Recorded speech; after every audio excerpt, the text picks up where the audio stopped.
Sidang lanjutan perkara pidana dengan terdakwa Antoni Wisanto, SP, digelar di Pengadilan Negeri Surabaya, Selasa, tanggal 5 Agustus tahun 2025, dengan agenda pembacaan eksepsi atau nota keberatan dari tim kuasa hukum terdakwa atas surat dakwaan Jaksa Penuntut Umum, JPU.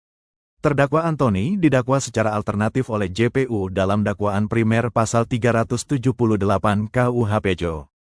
Pasal 64 ayat 1 KUHP, penipuan berlanjut, dan subsidiair pasal 372 KUHP-JO.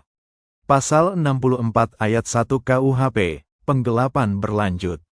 Namun, dalam eksepsi yang dibacakan secara langsung oleh kuasa hukumnya di hadapan majelis hakim, dakwaan tersebut dinilai cacat secara formil dan material. Dalam nota keberatannya, penasihat hukum menyatakan bahwa dakwaan JPU tidak memenuhi syarat formil sebagaimana diatur dalam pasal 143 ayat 2 huruf A KUHP, yakni ketepatan dan kebenaran identitas terdakwa.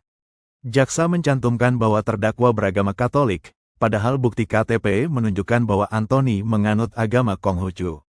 Kesalahan mendasar ini menunjukkan bahwa jaksa tidak melakukan verifikasi yang cermat terhadap identitas terdakwa, yang berdampak pada sah atau tidaknya surat dakwaan, ujar kuasa hukum.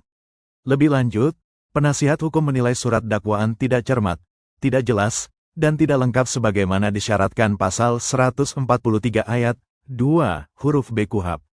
Dakwaan disebut tidak menguraikan secara spesifik unsur-unsur tindak pidana, termasuk siapa melakukan apa, kapan, di mana, dan bagaimana peristiwa terjadi, yang pada akhirnya menyulitkan terdakwa dalam menyiapkan pembelaan hukum. Jaksa menyebut adanya penyerahan uang karena rangkaian kebohongan, tetapi tidak secara tegas menguraikan waktu dan tempat setiap penyerahan serta unsur tipu muslihat secara rinci.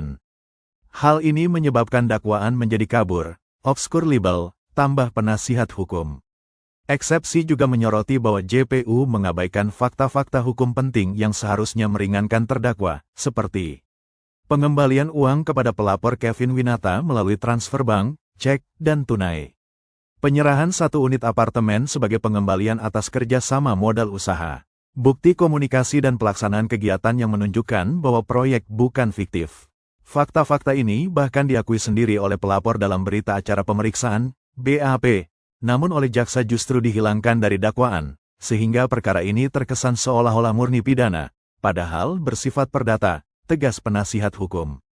Sebagai bagian dari eksepsi, kuasa hukum terdakwa juga mengajukan keberatan bahwa penuntutan perkara pidana ini prematur, karena belum adanya putusan perkara perdata yang diajukan oleh Antoni Wisanto terhadap Kevin Winata.